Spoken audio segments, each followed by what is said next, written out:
I feel like the younger gay generation now Yeah. doesn't have the same understanding of the difficulty of the coming out Oh, process. right. It Yeah. feels like Which is great that they don't. great that they don't. Yeah, it's an interesting thing to look back on. Yeah. And I mean, you you know, have cast members in Angels in America who have given interviews about their fluid sexuality. Right? Yeah. Some of your co-stars, I'm like, wow. I mean, everyone's yes, fluid. Everyone's fluid. Everyone's fluid. Are you fluid, Nathan Lane? Are you fluid or are you a gay man? Where are we on the fluid scale? No, I'm totally gay. I am totally gay, right down to my shoes. You know, that's a great thing, but it is important to look back, as you know. And if you want to look back even further, as we did in the Nance, the Douglas Carter Bean play, love that play so much. where you were seeing that kind of world, and that was a time period that Roy grew up.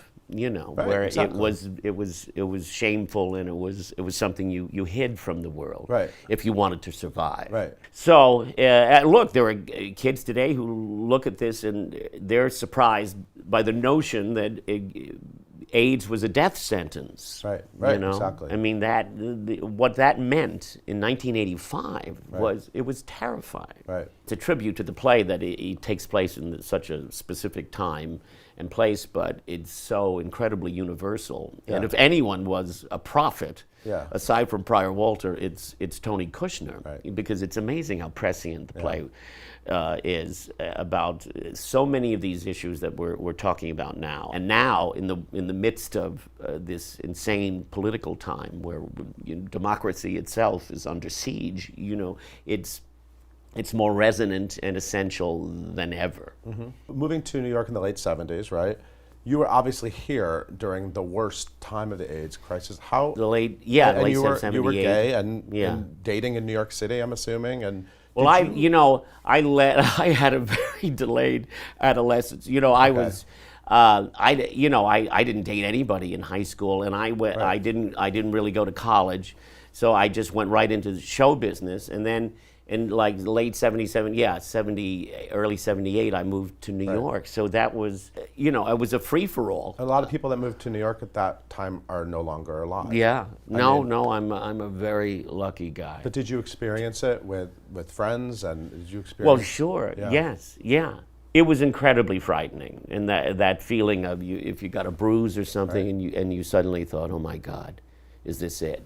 And then it was, there were people who said, that's it, no more sex, and then people who were defiant. Jeffrey, remember Jeffrey, the right? guy The who wonderful played Jeffrey in the movie. Paul Rudnick play. Or, people who were defiant about it and saying, I'm not going to, this is some sort of conspiracy, and I'm not going to let people tell me how to live my life. And, they were terrifying times.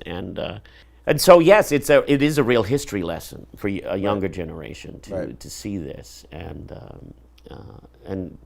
they should know this history. They what they do know is they love Nathan Lane, and they love a lot of your roles in the past. I mean, the Birdcage is something I'm sure that comes up all the time. In fact, this morning I asked everyone. I said, "What do you want to hear about Nathan Lane?" Everyone loves to talk about the Birdcage. Yeah. I mean, the Birdcage was I know. huge. It was a Yeah. huge moment. I remember when you got the Birdcage, it was like, oh, Hollywood has found something great for Nathan Lane, because when you see a great theater star get that moment, you were not out of the closet yet at that point.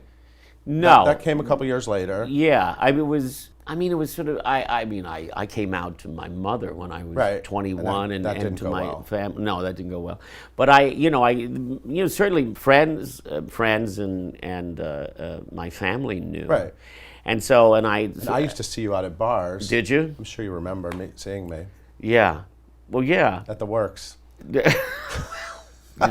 Hey, listen, there's a long period of drinking and as I said, I had a delayed adolescence. Right. So I'd like to apologize No, you don't now have to apologize to anyone I might have offended.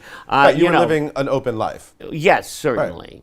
And then that movie happened, and which was a great moment, and to get to work with those geniuses, and Mike Nichols and Elaine May and Robin Williams, and it was a wonderful, wonderful experience. And then suddenly it was, yes, I was thrown into this situation where I was being asked, at a press junket, if I, was gay or not, and it was like, you know, and to a certain degree, you felt like, doesn't everybody know? And is there do I really have to make an announcement? And I also wanted it to be about the work in the movie. I finally get a leading part in a film, of course, and I wanted that to be acknowledged more than sort of a coming out.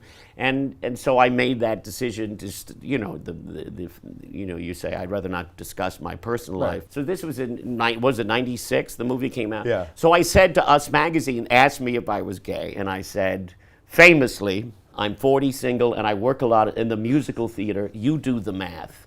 What do you need, flashcards? So was that not coming out? Apparently it wasn't. That wasn't enough. Some people don't have a sense of humor about these kinds of things. So, you know, a year or two later, I did an interview with The Advocate. And then, of course, everyone scoffed and said, well, we already knew. Right, So that's a thing. fuck Right. him. So there was no winning.